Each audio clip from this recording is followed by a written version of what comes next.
الحمد للہ وکفا والصلاة والسلام علی عباده الذین اصطفیٰ خصوصاً علی افضلہم وخاتم النبیین محمد الامین وعلی آلہ وصحبہ اجمعین اما بعد فقد قال اللہ تبارک وتعالی کما ورد فی سورة الحج اعوذ باللہ من الشیطان الرجیم بسم اللہ الرحمن الرحیم ان اللہ یدافع عن الذین آمنوا ان اللہ لا يحب كل خوان کفور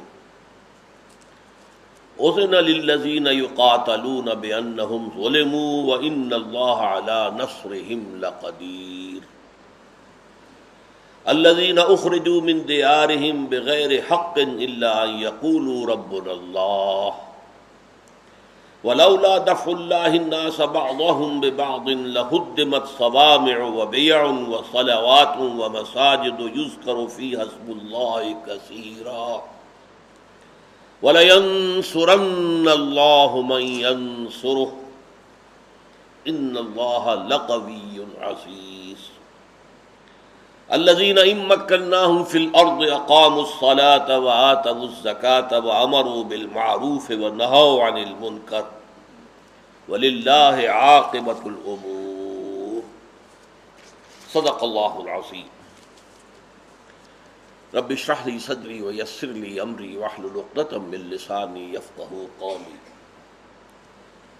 اللهم ربنا ألهمنا رشدنا وأعذنا من شرور أنفسنا اللهم ارنا الحق حقا وارزقنا اتباعه وارنا الباطل باطلا وارزقنا اجتنابه آمین یا رب العالمین۔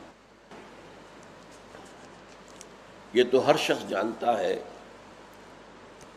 کہ حضور کی حیات طیبہ اور بالخصوص اس کا جو دعوتی اور تحریکی دور ہے، جن کو دو حصوں میں تقسیم کیا جاتا ہے، ایک مکی دور، دوسرا مدنی دور۔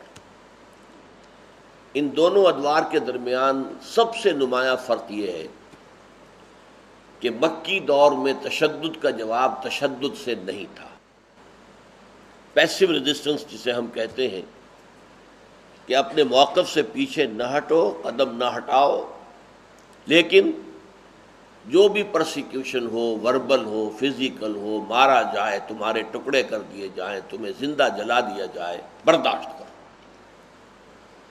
لیکن مدنی دور جو ہے اس کا نمایاں ترین پہلو ہی قتال ہے، جنگ ہے۔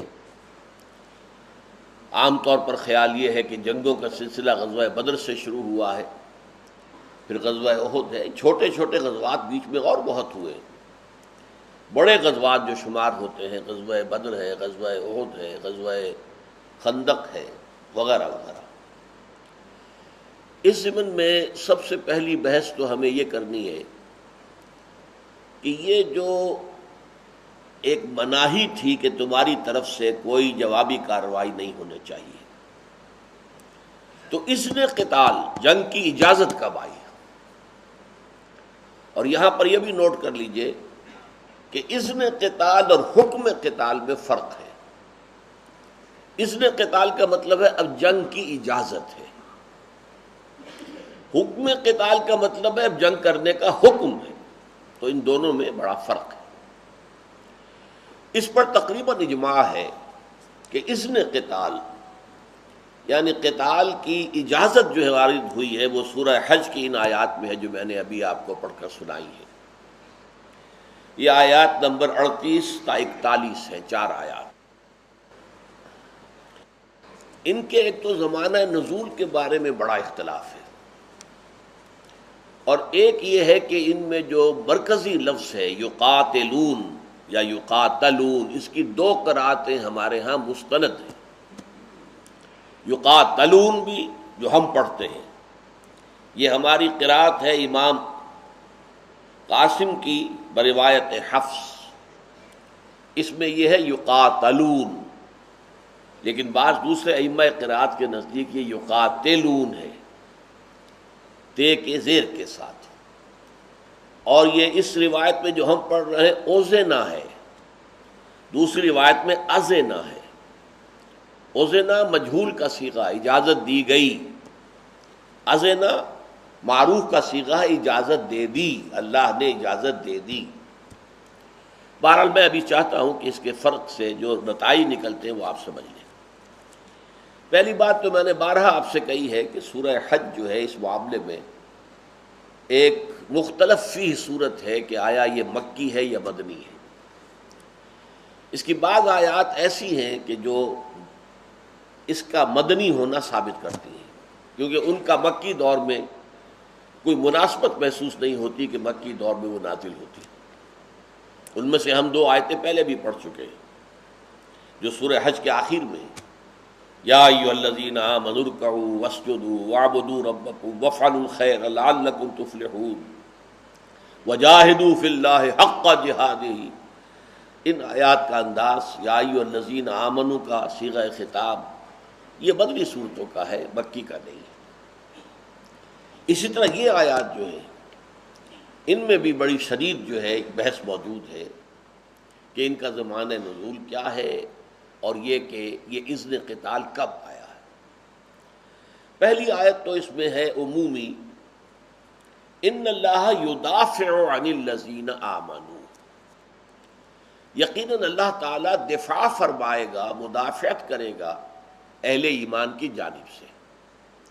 یہ گویا کہ تمہید ہو رہی ہے، جو دور قتال آ رہا ہے تو وہ فرمایا گیا کہ اللہ تعالیٰ تمہیں اس میں بے یار و مددگار نہیں جھونک دے گا اس بھٹی میں، بلکہ اس کی نصرت شامل حال رہے گی، وہ تمہاری طرف سے مدافعت کرے گا۔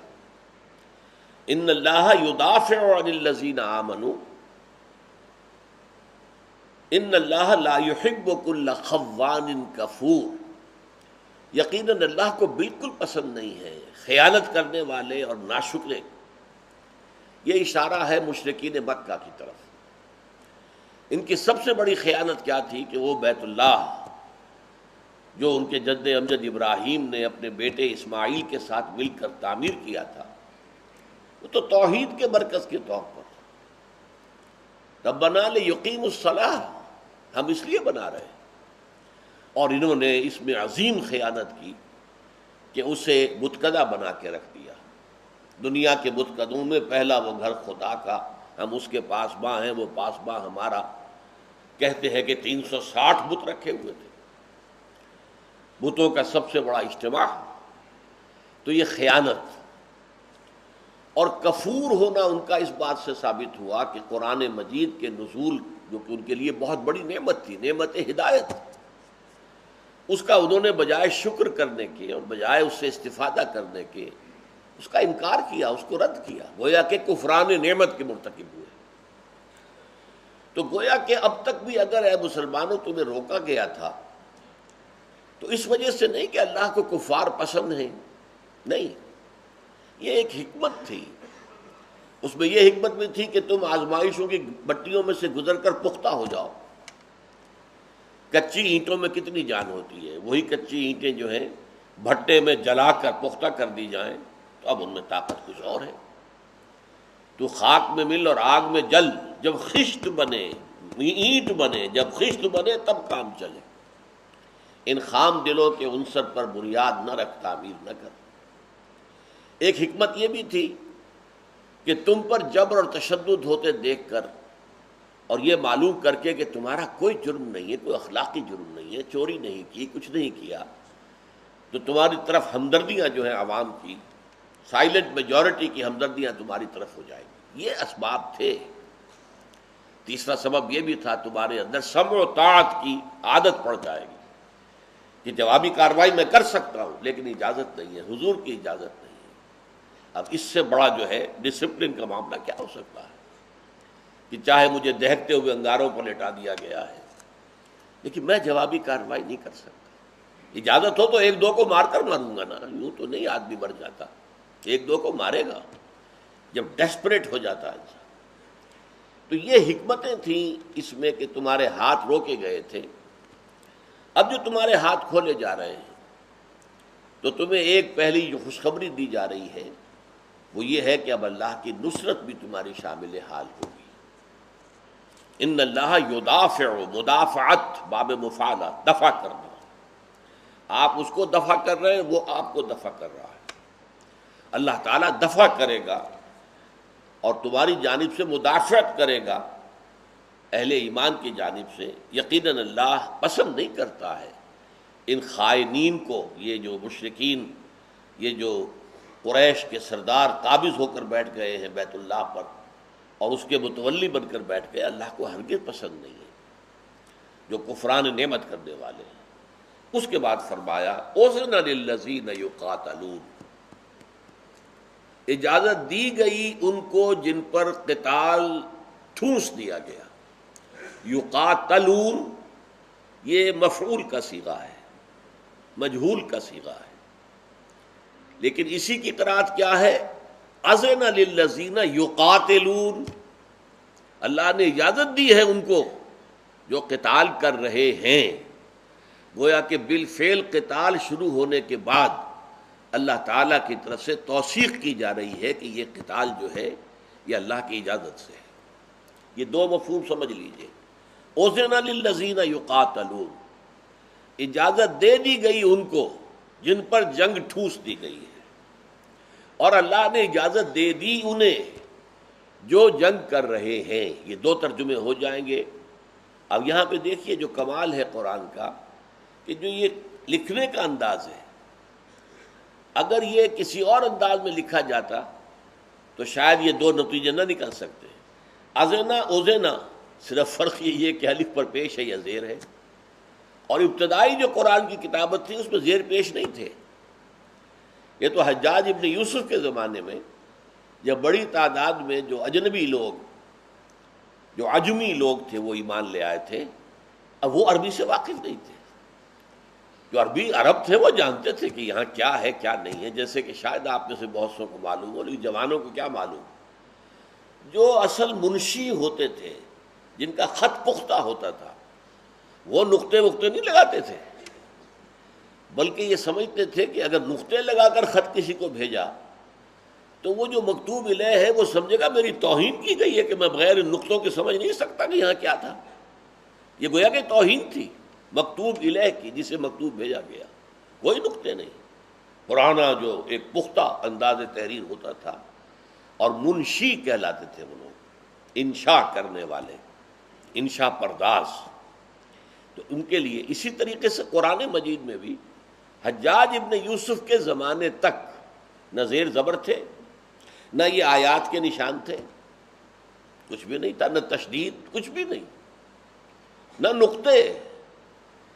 تو یہ تو سارا کا سارا وہ اصل، ویسے بھی قرآن جو ہے وہ تو زبان سے جو ہے حضور کی زبان مبارک سے ادا ہوا تو صحابہ نے سنا، صحابہ کی زبان سے ادا ہوا تو تابعین نے سنا۔ یہ لکھا جانا اس کا سیکنڈری اہمیت کا حامل ہے، اصل چیز ہے بالمشافہ، اس ہونٹوں کے ذریعے سے ایک چیز کو دوسروں تک پہنچا دینا۔ تو اب یہاں میں نے عرض کر دیا اذن للذین یقاتلون بانہم ظلموا، اجازت دی گئی ان کو جن پر جنگ فرض کر دی گئی، ڈال دی گئی، ٹھونس دی گئی، اس لیے کہ ان پر ظلم کیا گیا۔ اس کا مفہوم کیا ہے؟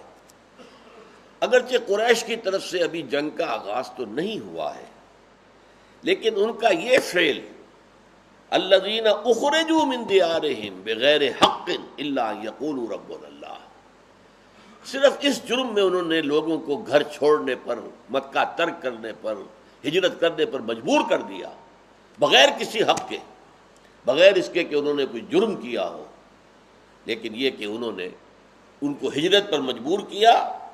اب اللہ تعالیٰ ان کی نصرت پر قادر ہے۔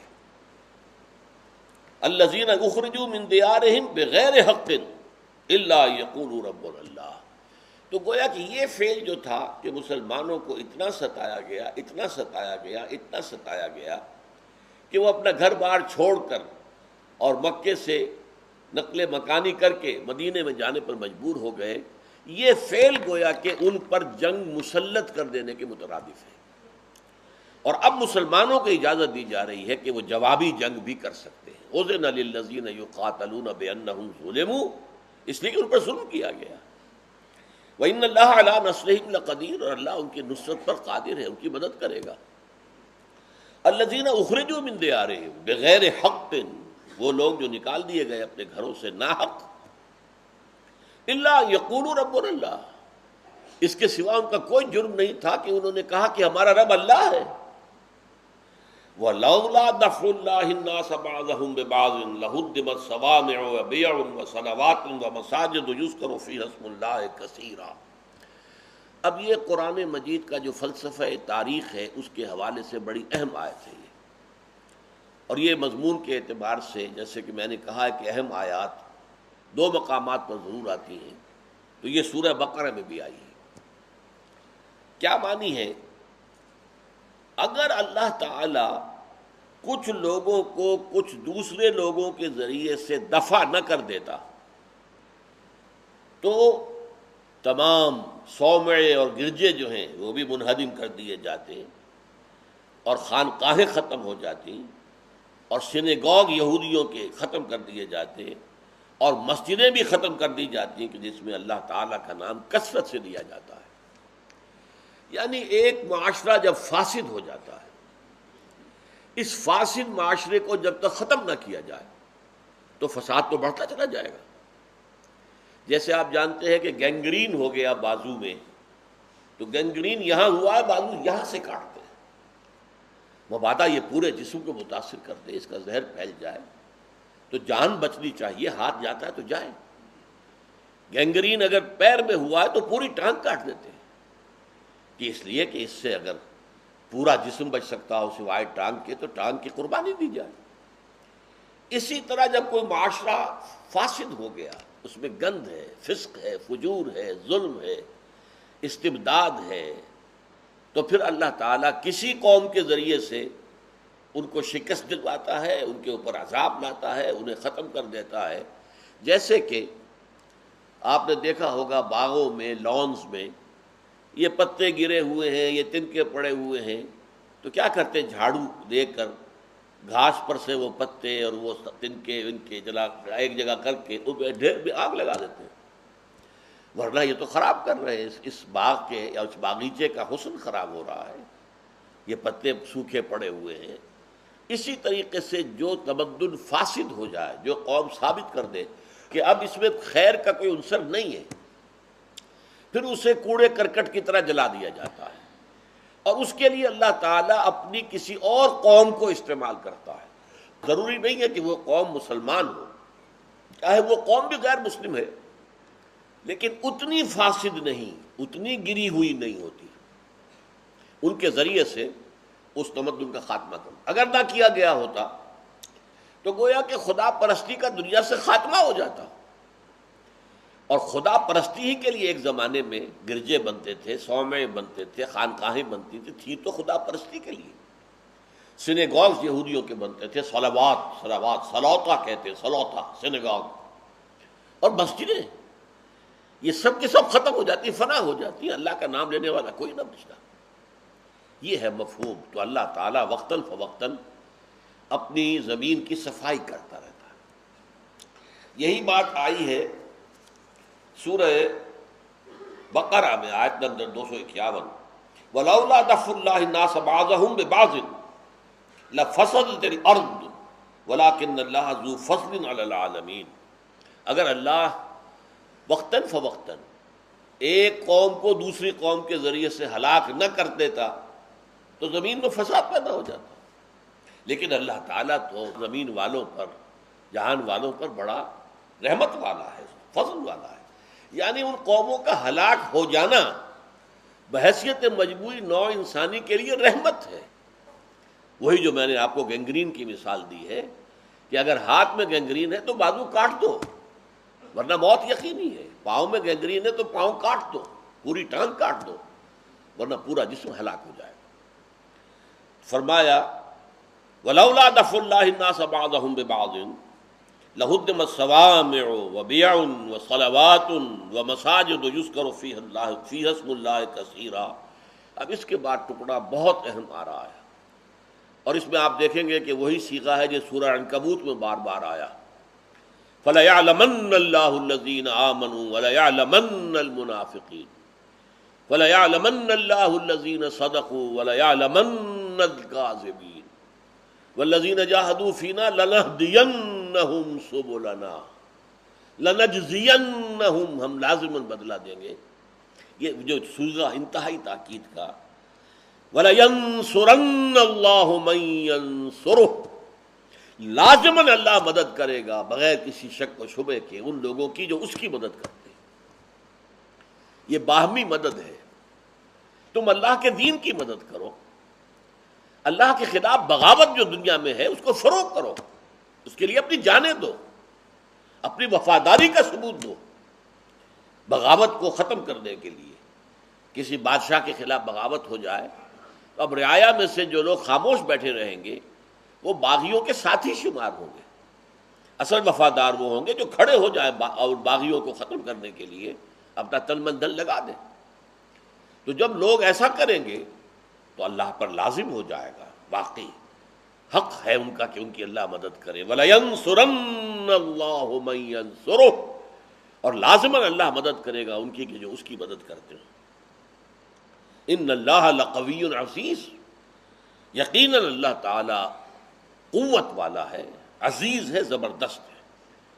عزیز وہ ہے کہ جس کے اختیار پر کوئی تحدید نہیں ہے، نو لمیٹیشنز آن ہز اتھارٹی. اور قوت، طاقت جو کہ کسی کام کو کرنے کے لیے درکار ہوتی ہے، وہ قوی بھی ہے، عزیز بھی ہے. اب اس ایک آیت میں اگلی جو ہے حضور کا مینیفیسٹو بیان ہو رہا ہے، اور یہ یقین کے ساتھ میں کہہ رہا ہوں کہ یہ آیت نازل ہوئی ہے اثناء سفر ہجرت میں. ہجرت سے جو عظیم فرق واقع ہونے والا تھا، جو اللہ کے تو علم میں تھا، کہ کہاں تو مکے کی وہ قسم پرسی کہ حضور طائف سے واپس آ کر مکے میں داخل بھی ہوئے ہیں تو ایک مشرک کی پناہ لے کر، کہاں یہ کہ شاہانہ انداز سے حضور مدینے میں داخل ہونے والے ہیں، ایک بے تاج بادشاہ کی حیثیت سے جا رہے ہیں.